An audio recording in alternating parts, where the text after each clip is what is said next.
കൊടുക്കുമ്പോൾ കുഞ്ഞ് ആരോഗ്യത്തോടെ ഇത്രയും നല്ല രീതിയിൽ ഞങ്ങൾക്ക് നോക്കാൻ പറ്റിയതിൻ്റെ സന്തോഷം, പിന്നെ അച്ഛൻ്റെയും അമ്മയുടെയും കയ്യിലേക്കല്ല കൊടുക്കുന്നതെന്നുള്ളൊരു സങ്കടം. അച്ഛനും അമ്മയാണ് ഇത് ഇങ്ങനെ ഒരു കുഞ്ഞിനെ ഏറ്റെടുത്തിരുന്നതെങ്കിൽ കുറച്ച് കൂടുതൽ സന്തോഷമായേനെ. ഒരുപാട് അമ്മമാരുണ്ടായിരുന്നു കുഞ്ഞിന്.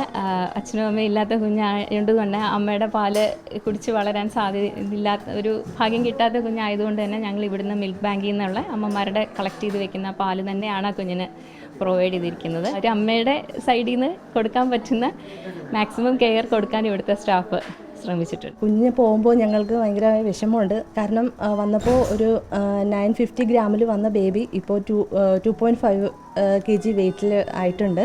അപ്പോൾ ഓരോ 2 അവേഴ്സിലും ഞങ്ങൾ മറക്കാതെ എല്ലാവരും ഓർത്ത് തന്നെ ഫീഡ് കൊടുക്കുമായിരുന്നു. നല്ല ബേബി ഓരോ ദിവസം വെയിറ്റ് കൂടുന്തോറും ഞങ്ങൾക്ക് ഭയങ്കര സന്തോഷമാണ്. ഇത്രയും ദിവസം ഒരു കുഞ്ഞിനെ നോക്കി ഇങ്ങനെ വിടുന്നത് ആദ്യമായിട്ടാണ്. അപ്പോൾ ബേബി ഉണ്ടായിരുന്ന സമയം അത്രയും ഞങ്ങൾക്ക് അതൊരു പ്രത്യേക അനുഭവം തന്നെയാണ്. ബേബി ആക്റ്റീവാണ്, നന്നായിട്ട് കരയുന്നുണ്ട്, നമ്മൾ സംസാരിക്കുമ്പോൾ റെസ്പോണ്ട് ചെയ്യുന്നുണ്ട്.